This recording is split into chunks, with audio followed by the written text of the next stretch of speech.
Ano nga ba ang dahilan kung bakit naging masama ang dalagang ito na sinubukan namang mahalin ng lubos ng kanyang pamilya?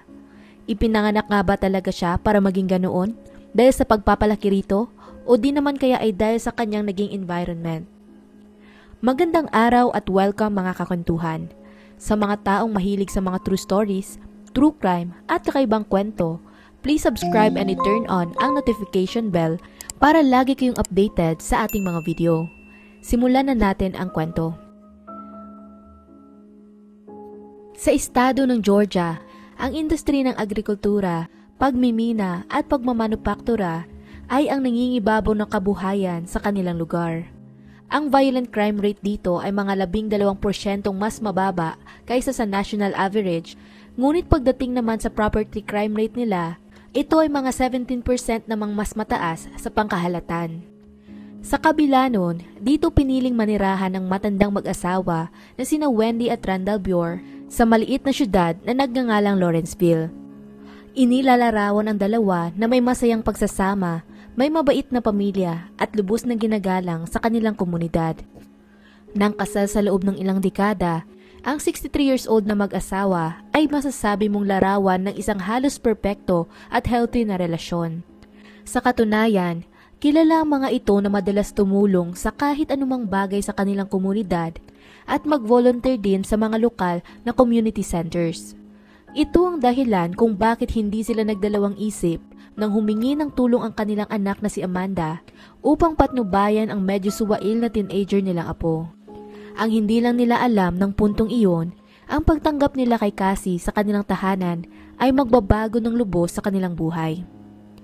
Si Cassandra Bure, o mas kilala sa palayo na Cassie, ay isinilang at lumaki sa Dulles, Georgia. Naninirahan ito kasama ng kanyang inang si Amanda Sterling, pati na rin ang kanyang stepfather.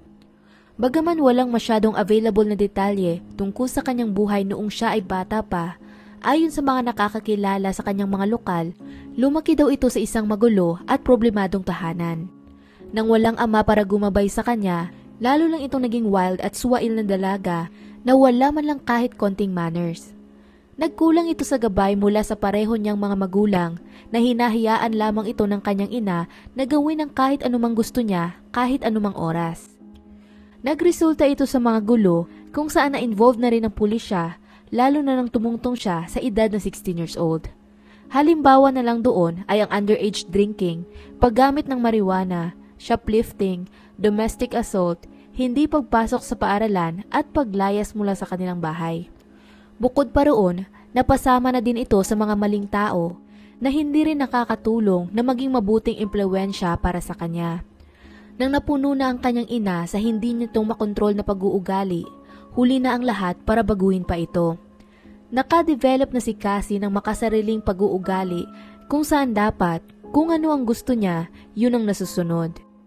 Dahil dito, nawala na ng pag-asa ang kanyang inang si Amanda at alam din ito na kailangan na niya ng tulong. Doon na niya naisipang tawagan ang kanyang mga magulang upang makiusap na baka may maitulong sila sa pagpapatino sa apo. Ang iniisip daw ni Amanda noon, baka pag nilayo niya si Cassie mula sa drama sa kanilang bahay at pati na rin sa kanyang eskwelahan, baka pwede pa siya makapagsimula muli ng panibago at maayos pa ang kanyang buhay. Pagkatapos mapapayag ang kanyang mga magulang sa planong iyon, noong 2016, nag-file na para sa custody ni Cassie sina Wendy at Randall. Bilang resulta, napunta sa poder nila ang apo kung saan lumipat ito mula sa Duluth papuntang Lawrenceville upang tumira kasama nila. Gayunpaman, nilinaw kaagad ni Cassie sa kanila na hindi siya masaya sa arrangement na iyon. Palagi itong galit, hindi sila kinakausap at napakabastos din kung sumagot sa tuwing may iniuutos ang kanyang lolo at lola. Hindi niya ginagalang ang otoridad ng mga ito at doon na nagsimula ang tensyon sa loob ng kanilang tahanan. Sa kabila nito, naniniwala naman ang dalawa na hindi isang masamang tao si Cassie, kundi na lumaki lamang ito sa hindi magandang environment.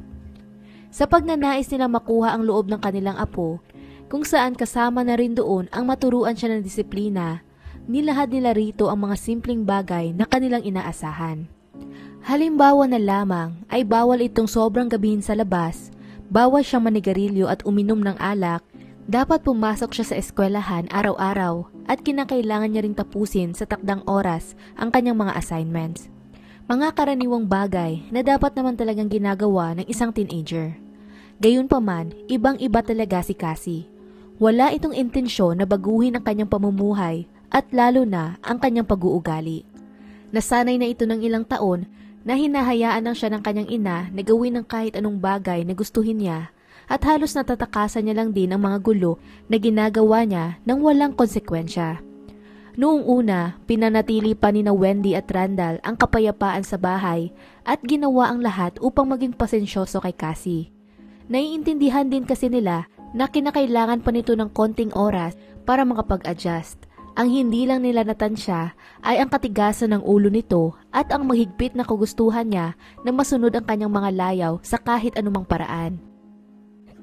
Sa pagdaan ng panahon, nang napansin ng magkabilang panig na walang gustong sumuko sa kani-kanilang mga patakaran, ang maliit na tensyon sa pagitan nila ay naging isang malaking gyera.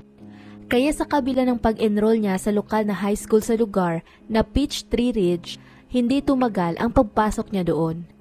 Nagpa siya si Cassie na mag-drop out at tumanggi rin mag-attend ng kahit anong klase.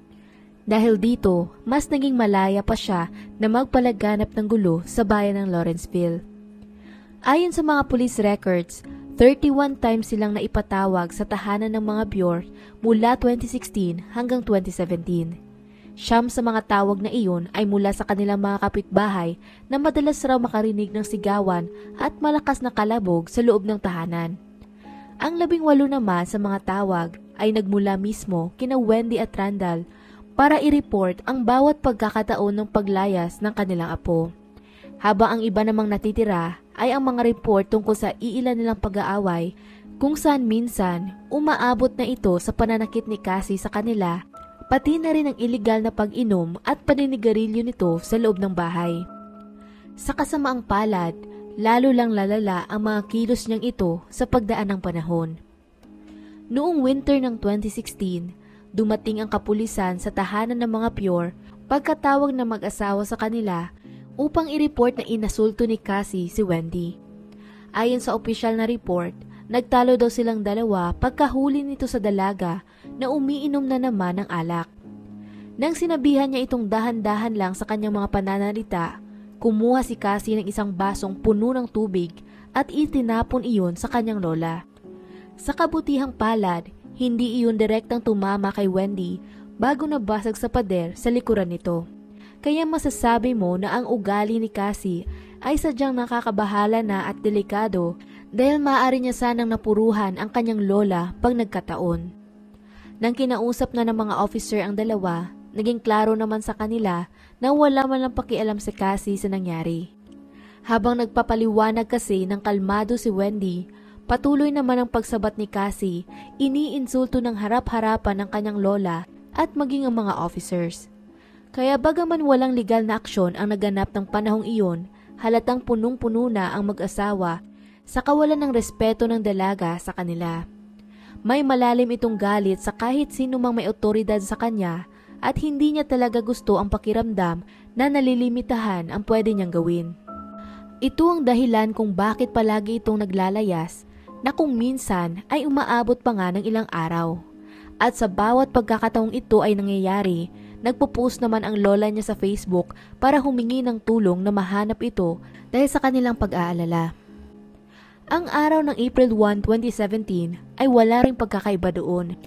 Muling naglaya si Cassie upang mas lalo pang magpasaway sa kanyang lolo't lola at nagpost din muli si Wendy sa Facebook, nagbabaka sakaling may nakakita rito. Lingid sa kaalaman ng lahat, iyon na ang huling beses na makakapag-post ito sa Facebook dahil ilang oras lang pagkatapos noon, bigla na lang itong tumahimik. Mga bandang 11:00 ng gabi, ang huling message na sinend niya ay nagsabi na matutulog na daw siya at sana mas maayos na bukas. Umaasa daw ito para sa pinakamagandang bagay pero nag-i-expect na rin sa pinakamalala. Hindi naman di umano dapat ito maging mahirap para kahit kanino. Yun nga lang, kabaliktaran ng iniwan niyang huling mensahe, hindi na muling nakarinig mula sa mag-asawa ang kanilang mga kaibigan at mahal sa buhay. Gayunpaman, hindi iyon karaniwan sa kanila dahil kilala nila ang dalawa na masipag mag-update at mangamusta sa mga tao, lalong-lalo na si Wendy. Sa paglipas ng mga araw, ang kanilang pamilya ay nagsimula na ring mag-alala para sa kalagayan ng dalawa. Hindi kasi nagre-reply ang mga ito sa kanilang text at hindi din nila sinasagot ang mga tawag ng kahit na sino. Upang maibsan ang kanilang pag-aalala, nagpasya na silang mag-request ng welfare check mula sa pulisya. Pagkadating pa lamang ng mga officer sa bahay, agad nilang napansin na parang may kakaiba. Kahit ilang beses na kasi silang kumatok, wala man lang bumubukas ng pinto at sumasagot sa kanilang mga tawag. Gayunpaman, sa halip na pumasok sa loob, naghintay pa sila ng isang araw bago gumawa ng kahit anong aksyon. Pagkabalik nila kinabukasan, wala pa rin nagbukas ng pinto at mukhang wala ding tao sa loob. Sa kabila nito, nang parehong araw April 8, 2017, may natanggap naman silang ibang tawag sa radyo tungkol sa ibang kaso ng domestic assault na malapit lang din sa syudad ng Lawrenceville. Nagdesisyon silang rumesponde na lamang muna doon, pero sa oras na nakarating na sila sa apartment, nakatakas na ang mga salarin mula sa area. Gayunpaman, nagawa nilang ma-identify ang pangalan ng mga ito at isa na nga doon ang 17 years old na dalagang si Cassandra at ang 19 years old niyang boyfriend na si Johnny Ryder. Pinasok nila lang walang pahintulot ang bahay ng ate ni Johnny at ng boyfriend nito, subalit hindi lamang doon natatapos ang kanilang ginawang krimen. Pagkabalik ng ate ni Johnny kasama ng kanyang nobyo sa apartment ng gabi ding iyon, bumungad sa kanila ang sobrang magulong bahay na puno ng kalat. Ang kwarto ay parang binagyo, nawawala ang iba nilang mga gamit at maging ang mga furniture sa loob ay sirang-sira na din. Nakatayo naman sa taas ng kama ay ang umingiti pang sina Cassandra at Johnny. Siyempre, agad na nagkaroon ng away sa pagitan nilang apat kung saan pinepper-spray pa ni Johnny ang kanyang ate sa mga mata nito dahilan para siya ay matumba sa sahig dahil sa hapdi. Pagkatapos noon, binugbog niya naman ang boyfriend nito habang kumuha naman si Cassie ng baseball bat. Hinampas niya gamit ng bat ang magkasintahan sa ulo, leeg at balikat na halos mag-agaw buhay na ang dalawa sa sahig. Kalaunan, tumigil din ang mga ito at agad na tumakas mula sa lugar, dala-dala ang sasakyan ng ate ni Johnny. Ang parehong biktima ay nagtamo ng malalang injuries mula sa pag-atake at pagkatawag nila ng pulisya, mabilis naman silang naisugod sa hospital. Samantala, ang mga naiwan namang officer sa area ay sinimulang imbestigahan ang buong crime scene at habang nandoon, napagtanto nila na ang gamit na sasakyan ni Cassie at Johnny papunta sa apartment ng ate nito ay hindi nila pagmamay-ari. Sa katunayan, ito ay kina Wendy at Randall na ilang araw nang nawawala. Dahil doon, pagkabalik nila sa bahay ng mag-asawa, mas naging desidido pa ang mga ito na makakuha ng sagot sa kung ano talagang nangyari sa kanila. Nang wala pa rin sumasagot sa pinto, nagpasya na silang puwersahing buksan ito at doon na sumalubong sa kanila ang masangsang na amoy ng kung anumang nabubulok. Nagpatuloy sila sa pag-akyat hanggang sa master's bedroom at lalo pang lumakas ang amoy habang papalapit na sila sa kwarto. Pagkabukas nila ng pinto, doon na nila natagpuan ang wala ng buhay na katawan ng mag-asawa sa sahig. Ang dalawa ay halatang dumaan sa isang bayolenteng kamatayan kung saan tagtad ng saksak ang kanilang buong katawan at mukhang tinamaan din sila ng kung anong matigas na bagay sa kanilang ulo. Doon lang napagtanto ng pulisya kung bakit sobrang tahimik ang tahanan sa bawat pagpunta nila doon ng mga nakaraang araw. Yun pala, nasa loob naman talaga ang mag-asawa pero patay na ang mga ito. Ang karumal-dumal na krimen ay gubuluntang sa buong komunidad ng Lawrenceville, lalo na sa mga nakakakilala kina Wendy at Randall. Halos hindi rin sila makapaniwala na ang mabait at minahal nilang mag-asawa ay wala na ngayon. Kagaya ng inaasahan, agad na itinuring ng mga otoridad sina Johnny at Cassie bilang pangunahing suspect sa krimen at sa tulong ng buong kapulisan, hindi tumagal ang paghahanap nila sa dalawa at mabilis din nilang natukoy ang kinaroroonan ng mga ito. Sa katunayan, ng mismong sumunod na araw, natagpuan nila ang magkasintahan sa kalapit lamang na apartment complex. Kinulong ng mga ito ang kanilang sarili sa loob ng apartment ng isa nilang kaibigan at maraing tumanggi na sumuko sa mga otoridad. Dahil dito, pinalibutan ng pulisya ang buong property at gamit ang isang speaker, inutusan silang dalawa na lumabas ng bahay nang nakataas ang dalawa nilang mga kamay. Pero muli, tumanggi pa din ang magkasintahan at tumagal ang kanilang negosasyon sa mga ito nang lagpas sa 1 oras. Upang mapag-aralan ng area, gumamit naman ang pulisya ng isang maliit na robot para makapasok sa loob ng bahay at doon na nila nakita ang dalawa na nagtatago pala sa loob ng banyo. Pagkapasok nila doon, natagpuan nila ang mga ito na nakahandusay na sa sahig sa sarili nilang dugo. Sa halip na humanap ng hustisya, mas pinili nila na tapusin na lamang ang sarili nilang buhay sa pamamagitan ng paglaslas ng kanilang pulso gamit ang isang blade.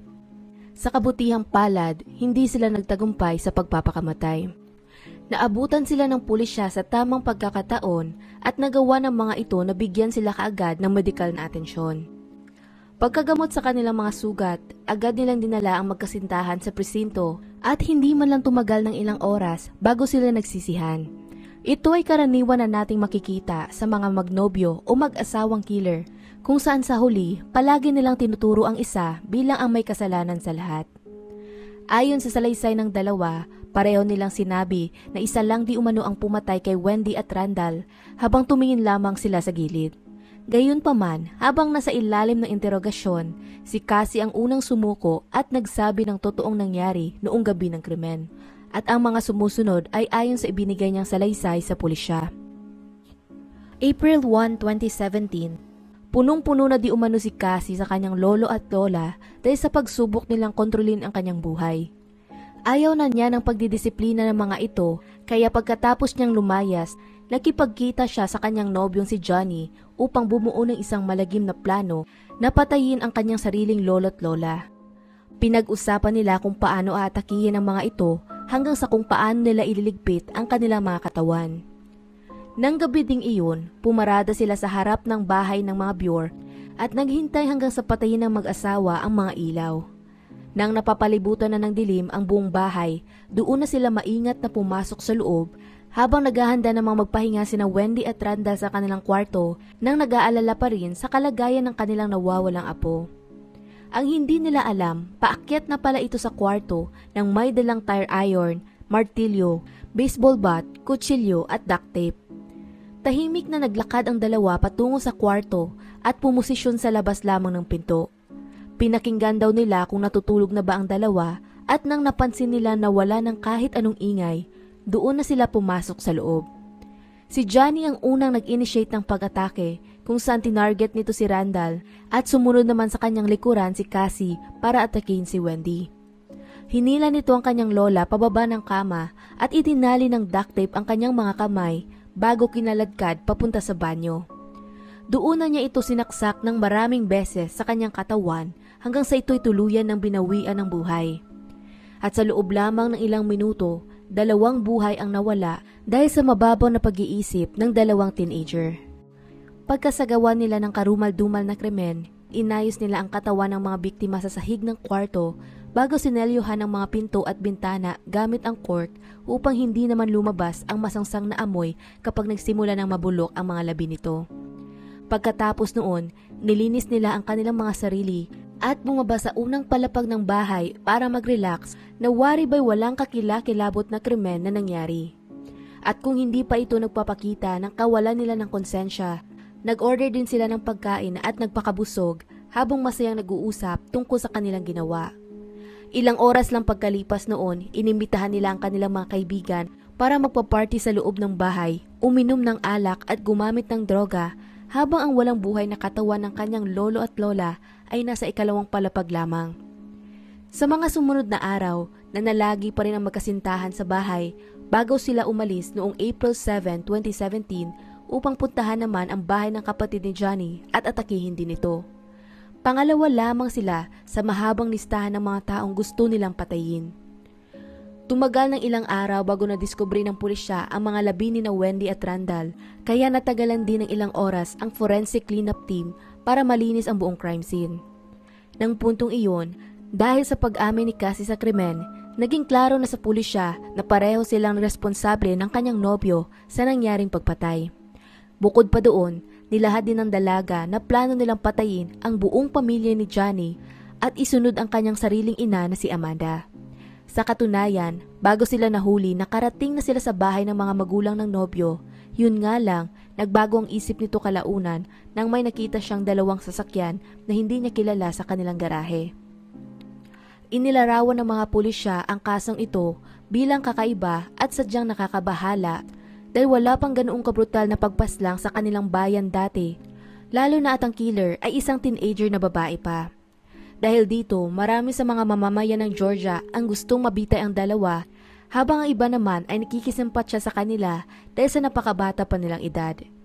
Si Johnny na lagpas na sa edad na 18 years old ay humaharap sana sa posibilidad na makatanggap ng death penalty kung sakaling umabot sana ang kaso sa isang paglilitis. Pero yun nga lang, dahil pareho silang nakipagkasundo ni Cassie sa isang plea deal, hindi na iyon mangyayari.